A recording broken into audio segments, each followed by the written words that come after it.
Bonjour à tous, dans ce nouveau numéro du Duplex d'RTV, nous avons rencontré il y a quelques jours le réalisateur José Huerta qui viendra nous présenter son dernier film, Un poète en Amazonie, le mercredi 16 mars à 19 h à l'espace culturel de Romba. Nous vous proposons cette semaine l'intégralité de cet entretien. E aí, meus amigos, é isso que nós temos, a continuidade nossa, com respeito a toda a diversidade que nós temos. Falo de todos os seres, humanos e não humanos, que vivem aqui dentro do Brasil. E assim, somos brasileiros. Somos brasileiros! Somos brasileiros! E vivemos neste país! E é nesse país que vamos lutar pela sobrevivência, como já 500 anos que lutamos, a chegar até aqui. E é um governo que está chegando que vai querer acabar com nós. Não morremos fácil. No dia que nosso povo se acabar, todos vocês morrerão juntos. Porque o Brasil também vai junto.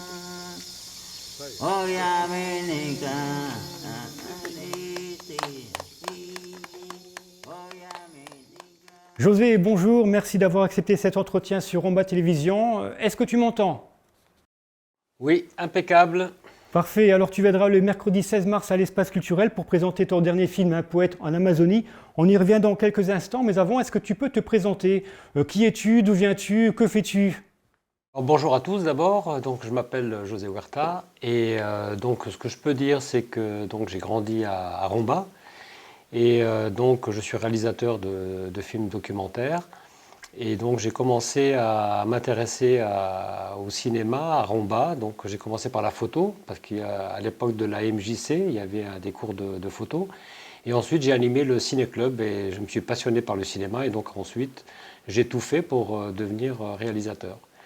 Alors actuellement, qu'est-ce que je fais? Je fais deux types de films. D'abord des films un peu comme vous allez voir, du type Un poète en Amazonie. Ce sont ce qu'on appelle des films documentaires, des longs métrages de longue durée pour la télévision. Et puis je fais aussi des films un peu plus courts, des films pédagogiques sur des thèmes de solidarité internationale. Donc je réalise des films pour des ONG, des associations caritatives sur tout ce qui se passe dans le monde.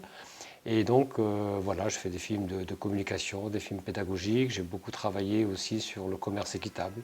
Et donc je travaille beaucoup sur le Brésil parce que c'est un pays qui me passionne depuis longtemps. Alors justement, tu parles du Brésil. On t'avait rencontré en mars 2011 à l'occasion de la sortie du film Une semaine à Parajuru qui se passait au Brésil. Cette fois, Un poète en Amazonie se déroule également au Brésil. Qu'est-ce qui te fascine dans ce pays? Le Brésil, c'est une longue histoire maintenant parce que la première fois que j'y suis allé, c'était en 1988. Donc j'avais terminé mes études à Paris. J'avais fait une école d'animateur socio-culturel et j'avais choisi deux techniques d'animation qui étaient le théâtre et le cinéma. Et après cette formation, j'avais envie de partir à l'étranger pour avoir une expérience comme volontaire dans un projet humanitaire. Et donc on m'a proposé, à l'époque, une association m'a proposé d'aller au Brésil. Et donc je ne connaissais pas le Brésil, à part le football, Pelé, parce que je jouais beaucoup au foot, dans le quartier de Corvée, où j'habitais à Romba. J'ai beaucoup joué au foot, et donc voilà, c'est ce que je connaissais du Brésil, c'était à peu près ça, et un peu la musique aussi, la bossa nova. Et donc je suis arrivé dans le nord-est du Brésil, et je me suis engagé, j'ai vécu 1 an, j'ai travaillé dans un bidonville. Et là, ça a été un moment très fort de ma vie parce que j'ai appris à vivre avec des gens qui étaient très démunis, mais qui avaient une grande humanité. Et donc avec eux, j'ai appris beaucoup de choses sur la réalité sociale du monde, mais aussi sur la culture, parce que le Brésil a une culture populaire très forte, des croyances locales, mais aussi évidemment la musique, la poésie. Et puis ce sont des gens d'une humanité absolument incroyable. Et donc je suis tombé amoureux un peu du peuple brésilien, de l'esprit, de la fête aussi, du football. Et tout ça, et beaucoup de gens très intelligents au niveau de la musique, au niveau intellectuel aussi, une belle littérature. Et donc tout ça m'a passionné et je suis resté fidèle un petit peu à ce pays depuis. Voilà.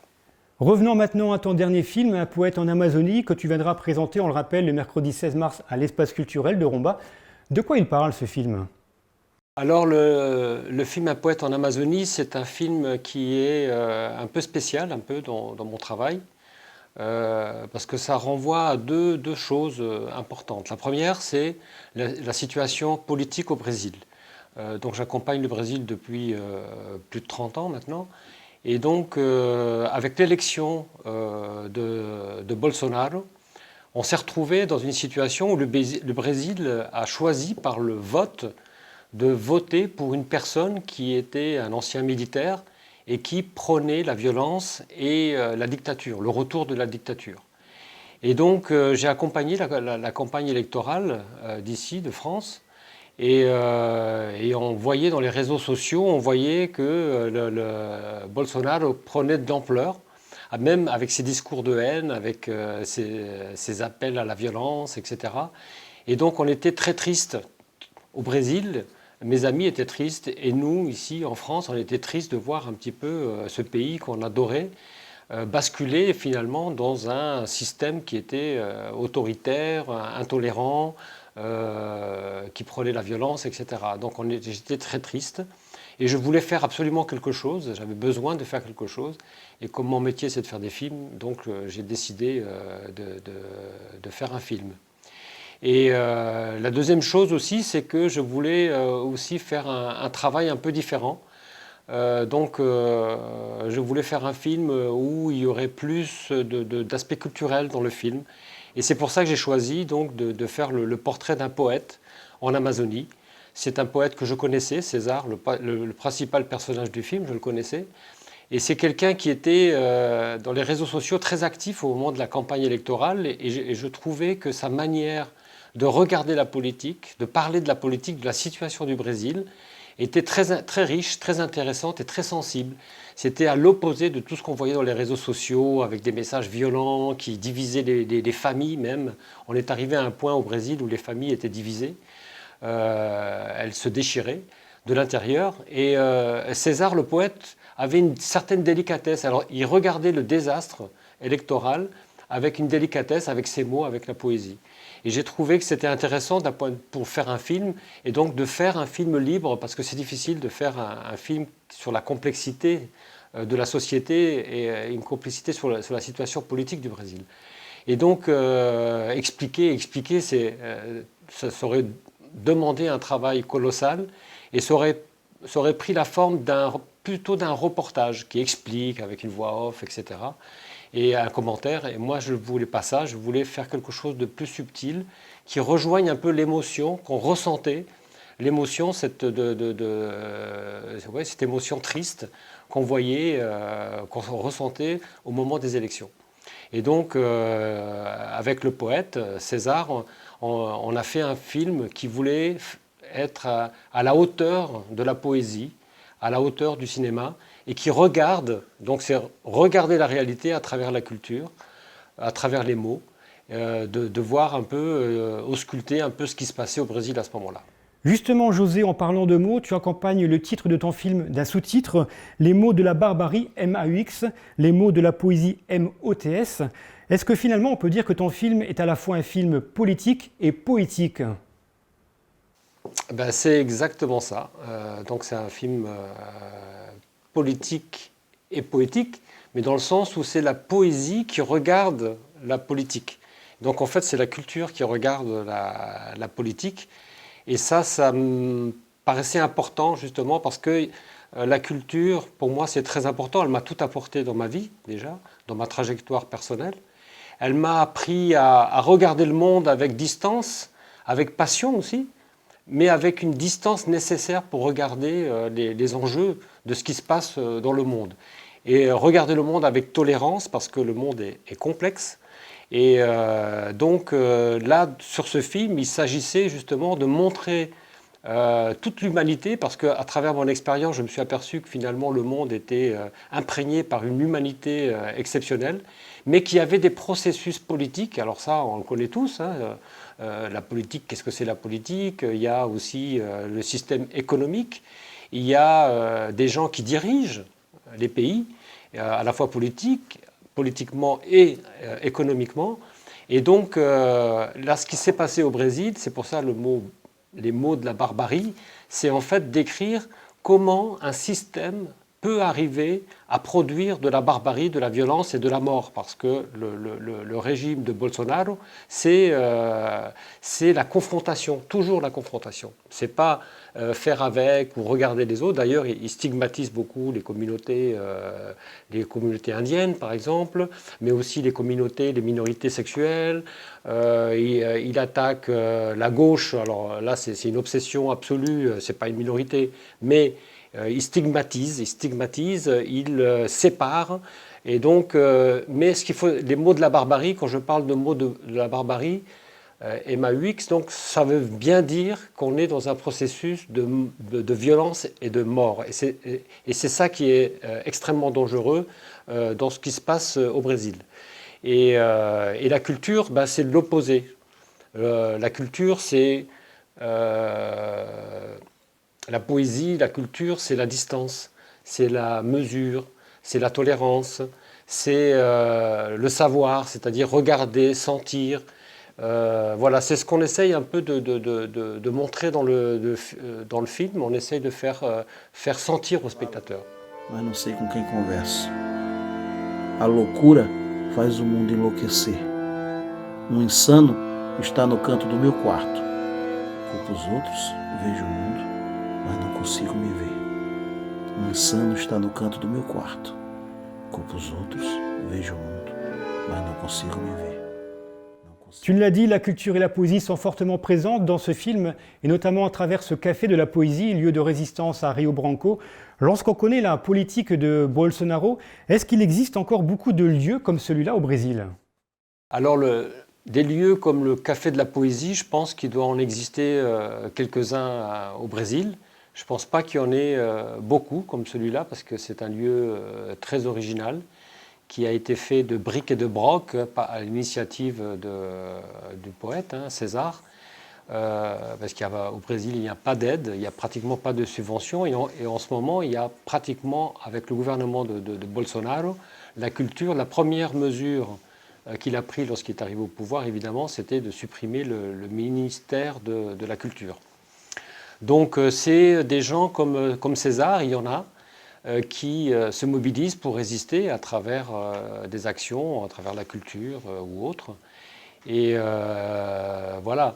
C'est vrai que pendant le tournage, on avait quand même des craintes parce qu'à tout moment pouvaient surgir des groupes de Bolsonaro qui auraient pu venir perturber, attaquer. Par exemple, dans la ville, on a bien vu que, par exemple, il y avait des peintures murales, des graffitis ou des choses, des œuvres d'art qui ont été barbouillées par des gens de l'extrême droite, des gens de Bolsonaro. Existe fascismo no Brasil desde a colonização. Nós fazemos parte dessa história. Dans ce film, on suit donc César qui dresse un portrait saisissant du Brésil de Bolsonaro. Je le cite, « Ici s'achève le mythe de la cordialité brésilienne, le mythe selon lequel tous les Brésiliens sont des gens bien, festifs, accueillants, solidaires, humains, fraternels. Un peuple qui se serait construit sans violence, dans un métissage parfait. Il ne faut pas se leurrer, le bolsonarisme existait déjà. » José, c'est un terrible constat d'échec et d'impuissance. Toi, tu parles de choc émotionnel. Et en même temps, Bolsonaro a été élu démocratiquement. Comment toi, tu expliques justement ce choc émotionnel? Alors effectivement, c'est un choc émotionnel. Alors ce qu'on peut dire, c'est pour expliquer l'arrivée de Bolsonaro au pouvoir, je crois que il faut remonter un peu en arrière dans l'histoire du Brésil, mais je crois qu'on l'aborde un petit peu dans le film. On comprend un peu cette dimension historique dans le film. C'est que Bolsonaro émerge à un moment où une espèce de décomplexion un sentiment décomplexé en fait. C'est quelque chose, les idées de Bolsonaro étaient déjà dans la société brésilienne à travers son histoire, mais c'est vrai que les années après la dictature, parce que je rappelle que la dictature au Brésil a terminé en 1985, il y a eu tout un processus après la dictature de construction d'une démocratie au Brésil. Mais on va dire les symptômes, les blessures, la structure de la société brésilienne, elle remonte à bien plus loin. Et elle remonte à l'époque de l'esclavage. Et donc, les systèmes d'exclusion, par exemple, nous savons tous qu'au Brésil, il y a beaucoup de misère, de pauvreté, d'inégalité aussi. Les salaires sont très bas. Et tout cela est le fruit d'une construction historique où il est vrai que l'élite brésilienne, l'élite économique et politique, a toujours essayé de maintenir les structures post-esclavage, c'est-à-dire considérer les gens, les travailleurs, les gens humbles, comme des gens qui étaient à leur service et que leur préoccupation n'était pas forcément l'émancipation des classes populaires. Voilà. Mais effectivement, après la dictature militaire, il y a eu une reconstruction de la société, une volonté de construire une société démocratique.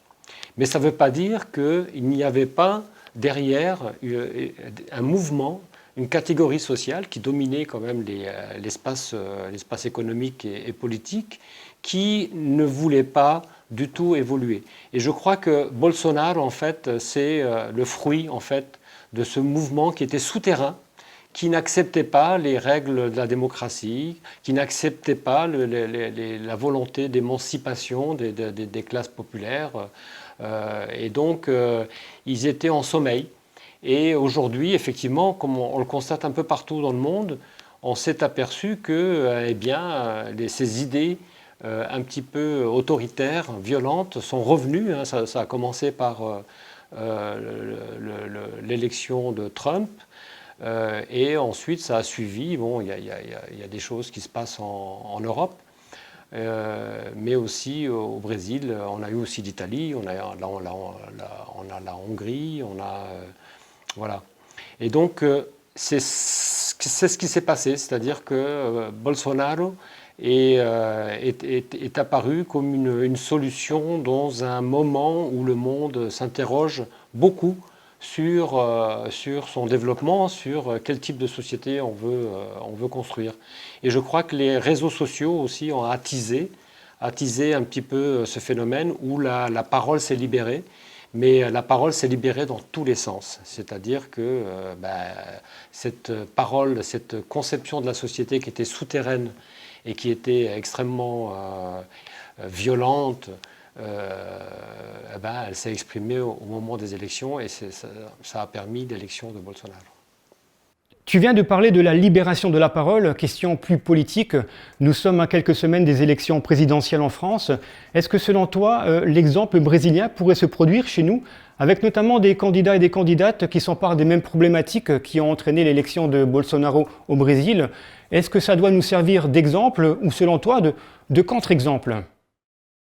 Effectivement, malheureusement, on constate que cette parole décomplexée, autoritaire et violente, elle se propage un peu partout dans le monde et que c'était aussi un des objectifs du film, que finalement la réalité brésilienne soit aussi comme un miroir sur ce qui pourrait nous arriver dans nos sociétés et ce qui peut nous arriver parce qu'on voit l'émergence de candidats à la présidentielle actuelle en France qui ne sont pas très loin. J'ai analysé le discours d'un des candidats, pour ne pas le nommer, je pense que vous allez le reconnaître.